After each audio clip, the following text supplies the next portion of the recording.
Boasting a long beachfront unparalleled in Vietnam, Đà Nẵng City has been Vietnam's premier seaside and fastest-growing tourism destination. With strategic location, Đà Nẵng City has also emerged to be the economic hub of Vietnam's Central Coast. In this week's edition of Crosstalk, we'll take a look at the development of Đà Nẵng City's real estate market with Ms. Dương Thùy Dung, Head of Research and Consultancy at CBRE Vietnam. Thank you very much for being here with us in our show today. Thank you very much. Before we begin, let's take a look at the following. Real estate accounted for around 54% of total new capital in Da Nang in 2014, a slight decline of 0.7% year-on-year. New streets have been established in central Da Nang, including Fashion Street, Lê Duẩn, Food Street, Phạm Hồng Thái, Tourist Street, Bạch Đằng, Souvenirs and Gift Street, Bạch Đằng and Như Nguyệt. Transportation infrastructure have also been developed, such as the Huế T Junction flyover, which was opened on a trial basis in March. The Da Nang-Quảng Ngãi Highway to be opened to traffic in 2016, and Phase 2 of Da Nang Port estimated to be completed by 2018. The city is building a high-tech park within a 25-kilometer radius to Da Nang International Airport, seaport, and the city center. Significant developments have been recorded in retail, office, and tourism real estate markets for recent years. Vietnam real estate market has seen several signs of recovery since the end of 2013. And last year, the transaction number increased while the inventory declined. How about the real estate market in Da Nang City? We have seen positive market sentiments not only in Hanoi and Ho Chi Minh City, but also in Da Nang. Positive indicators have been obviously shown in the new launches as well as the number of successful transactions. Let's look at the condominium market in the last 1.5 years. The number of new launches have been increased by about 20%, and in terms of the number of successful transactions, in the second half of 2015, we have seen the successful transaction almost triple the same number as the number of the same period of last year. Not only in the condominium market, but also in the hospitality market, we have seen a very positive indicators in terms of number of international arrivals as well as local arrivals. That supported very high occupancy rate in some selected hotels and resorts, such as Intercontinental Hotel and Resort. They reported a very high occupancy rate from 80% to 90%. So obviously there have been some positive signs in Da Nang's real estate market. Which segment has been the highlight in this real estate market? As you mentioned earlier, Da Nang has some of the nicest beach in Vietnam, and among a lot of coastal cities in Vietnam like Phu Quoc, Nha Trang, or Ha Long, Da Nang is still the hottest destination not only for local but also for international investors. Having such advantages, of course, hospitality market, including vacation home market, is the key segment that support for the rapid growth for Da Nang hospitality market.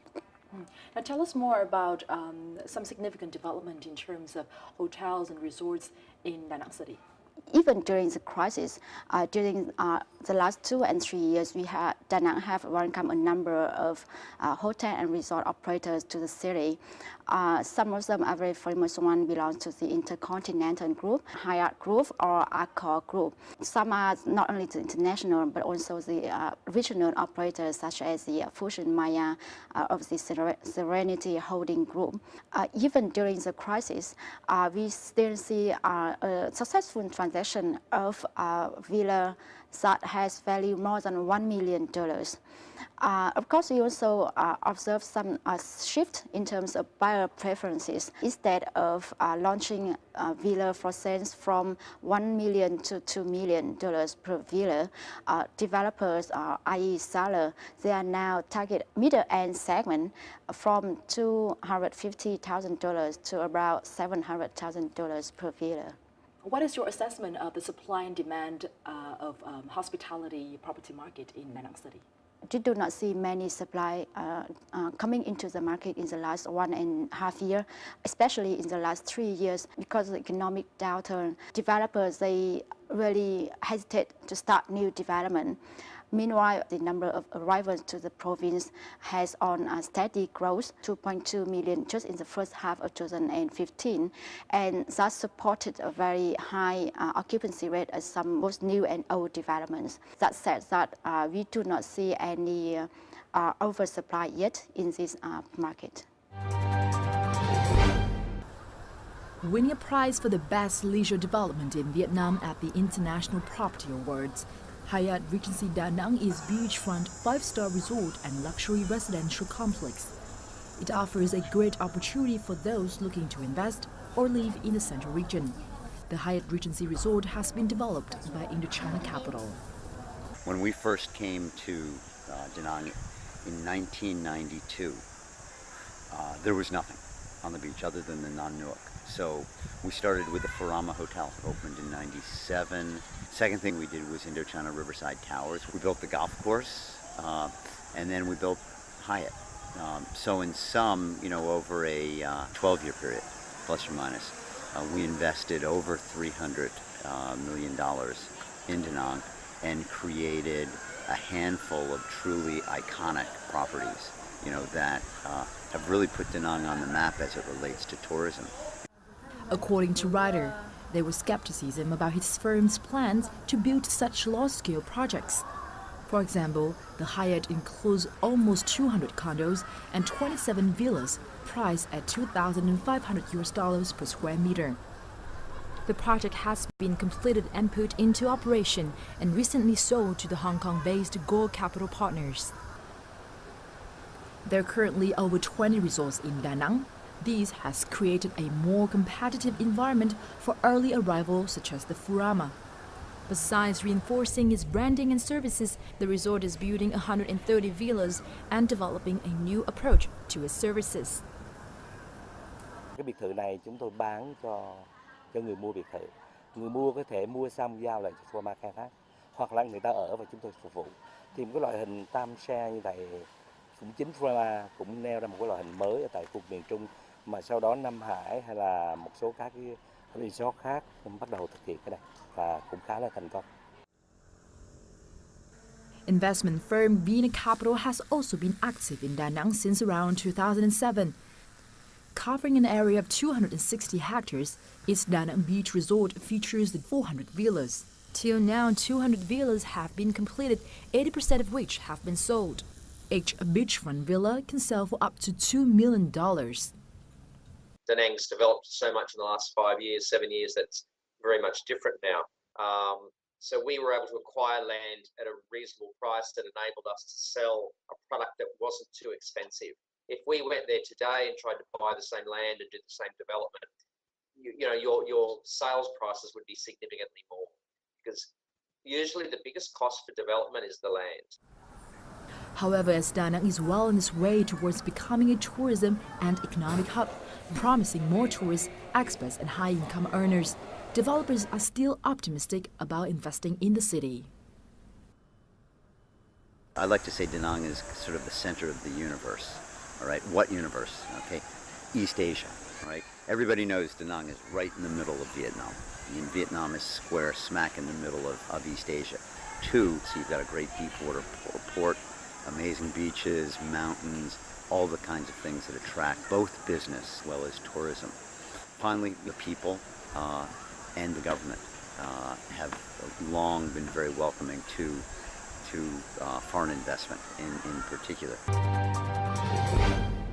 Now let's move on to the office property market in Da Nang City. Da Nang is now striving to become a services and IT city. How has the property in the offices managed to lay the foundation for this development? Da Nang really haven't got any Grade A or Grade B building. Most of the existing office building in Da Nang belongs to Grade C building with small floor area. Most of the demand source for Da Nang coming from IT and software industry, who require for a very large floor plan, at least 500 square meter. For this requirement, there is only few office building in Da Nang that can meet the demand. Looking forward to the next 2 or 3 years into the future supply, there is also no grade A or B buildings that are going to be constructed in Da Nang. That will make the office supply in Da Nang become even more limited. Why is there still a limited number of grade A and grade B office buildings in Da Nang City, and what have been the discouragement for investors to invest in building more office buildings in the city?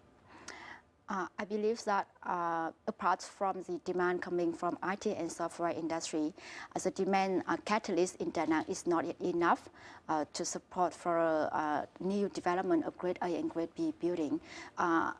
Most of the investors, they are looking at the rate on return, and obviously the rate on return for their investment in the condominium and in the hospitality market is much higher than for the commercial properties such as the office and retail market. The demand for office, especially for the high quality office buildings such as grade A and grade B, are coming a lot from the FDI sector. But in Da Nang, around half of the FDI source, they are just poured into the hotel and resort. And as such, they do not require an office space in the city. Most of the demand for hotel and resort, they will be right located in the hotel and resort side. For that office development, I think the developer will need a lot of support from the government in terms of land clearance, in terms of land compensation, and in terms also of investment supporting. The main sources of demand in Da Nang's office market still come from software technology, construction, and tourism industries. The average office space in the cities is around 100 to 150 square meters, except for software and IT companies, which often require 500 to 1,000 square meters. Da Nang currently has 25 office properties, 17 of which are C grade, 7 B grade, and 1 A grade. The average asking rent in the first quarter of 2015 remained unchanged at $10.39 per square meter, a decrease of 4.5% on year. This figure is expected to remain stable until the new projects come online. The average vacancy rate decreased slightly in the first quarter, presenting a 6.9 percentage point on-year decrease. This is expected to decrease slowly until new projects appear. Expansion and new entrants are anticipated to drive the office market this year. Let's move on to the retail property segment. What have been the highlights of this segment in Da Nang City?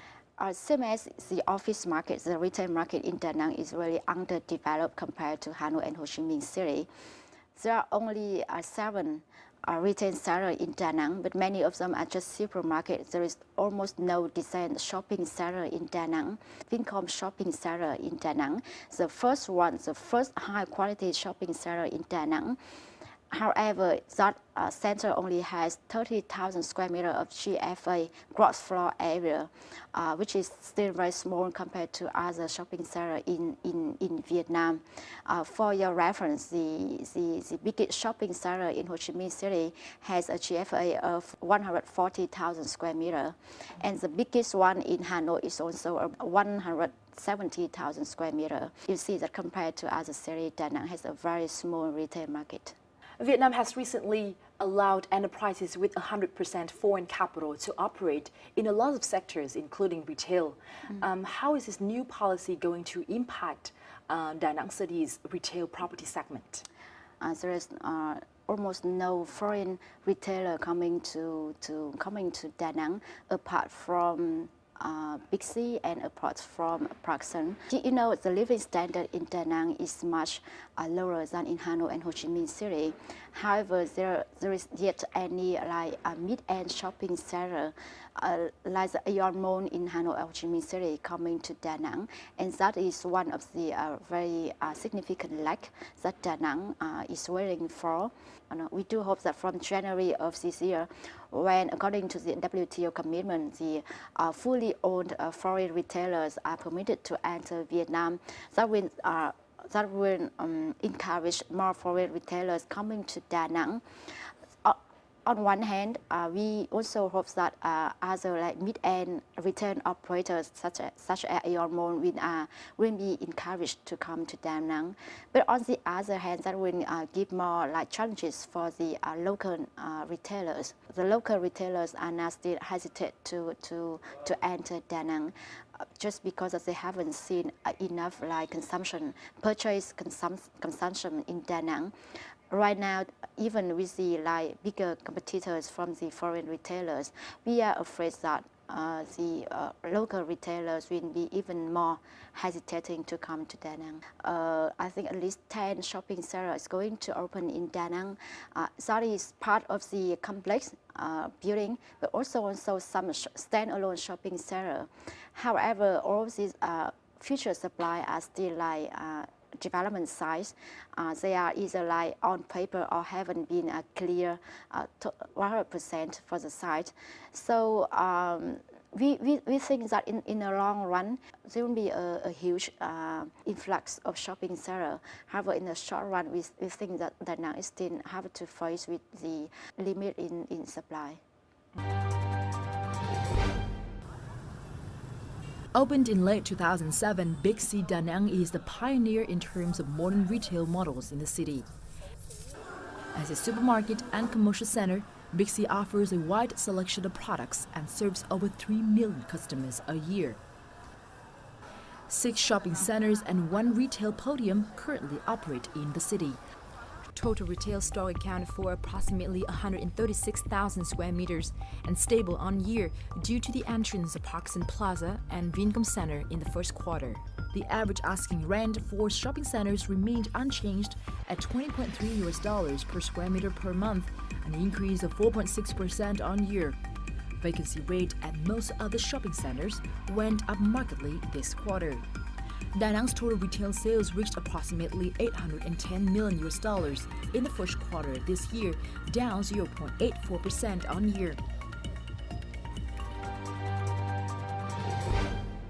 Could you tell us more about the merger and acquisition activities in Da Nang City for the past 2 years? Unlike from Hanoi and Ho Chi Minh City, where investors are very focused on the condominium market, our commercial properties such as the office and retail in Da Nang, most of the M&A activities are focused on hospitality market, especially in hotel transactions.